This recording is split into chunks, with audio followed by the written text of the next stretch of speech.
تبارك الذي بيده الملك وهو على كل شيء. Welcome to another YouTube video. Today is about he escaped hell, the incredible true story of Malik ibn Dinar. So one of the greatest scholars was on criminal. Allah is the turner of hearts. Sometimes all it takes is a moment. Malik ibn Dinar, in his youth, he was drowning one day, intoxicated by the dunya. He saw a little girl, but his purity pierced through all the veils. He wondered why he felt regret, like of his previous sins. That night he whispered to me, "Oh Allah, what's happening to me?" Then he got married and blessed with a daughter. For the first time, he loved someone more than himself. He was still healing, broken. Fatima climbed into his lap. She slapped his hand. He froze. He realized, I can't live like this. Sometimes just takes one sincere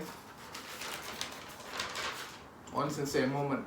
Fatima, obviously that's his daughter, had turned Malik, had turned 5. Malik was reminded of the mysterious girl that obviously he met before he had a daughter in it. Obviously it was just Fatima, which basically removed alcohol from his hands because he kept going back to that sin. But obviously he's a changed man now because he has a daughter of the mysterious girl. Then the test came. Fatima fell ill. Allah took her back. Obviously she passed away. During the test, her toys late untouched. Grief is heavy. He went back to drinking, trying to get in that state of mind so he can get away from this how he's thinking, innit? Let's put it like that. Nothing could bring Fatima back. Like, all his efforts were in vain. He kept trying to avoid it, get away from it, but obviously it's not going to heal the pain away, is it? But Allah showed him a vision. The sky was split. He saw a massive black snake. This is the day of judgment. Everyone's running. He's running away from it. The closer he got, he saw an old man growing up in white. The old man looked at him sadly. Malik turned and ran up to the mountain. He saw flames reaping souls far off in the distance. He saw greenery. As he got closer, he heard Fatima. Fatima was smiling. She pushed the black snake away, obviously saving him from getting killed in the stream. She told his father, "This is the day of judgment." Quote in the Quran, "Has the time not come for the hearts of the believers to be humbled by Allah?" He ran to the masjid. Has the time not come for hearts to be remembered by Allah? That dream made Malik give up his past. All people seek success before success leaves you. A hand grabbed his wrist. Malik looked into the thief's eyes. So obviously after that, somebody tried coming in his house.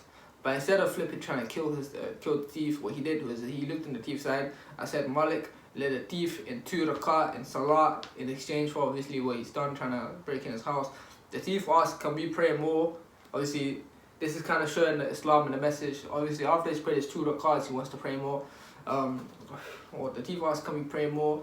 They walked to the masjid. He asked, "Can I stay for 3 days?" Because as a Muslim, it's kind of like if you're a guest in a Muslim's house. Back then, it was kind of like a tradition or a thing, like you could stay for 3 days, innit?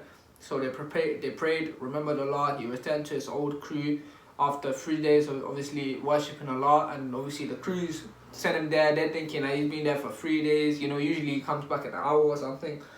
He must have hit a lick. Like, he's got the biggest robbery. He comes back and they ask, "What did you get?" And he says, "I got the biggest treasures of them all.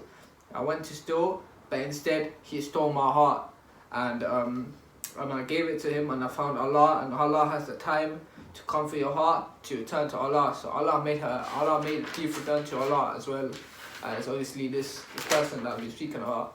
This is kind of just to show you that no matter how deep you're in sin, because the guy that I'm talking about, he was a killer, a murderer. He had every little sin to his name, and that moment of looking at that innocent girl, having grief, having a kid, losing it, converting a thief, converting the scummiest of the scum. Allah Ta'ala, don't ever lose hope in the mercy of Allah, because at the end of the day, bro, we're not shaitan. We can be saved, no matter how extreme it is. At the end of the day, that's how merciful and powerful Allah truly is. But Allah will not guide a believer Allah will not change a believer until he changes the ways in himself. So find yourself, man. I'm gonna go praise Allah.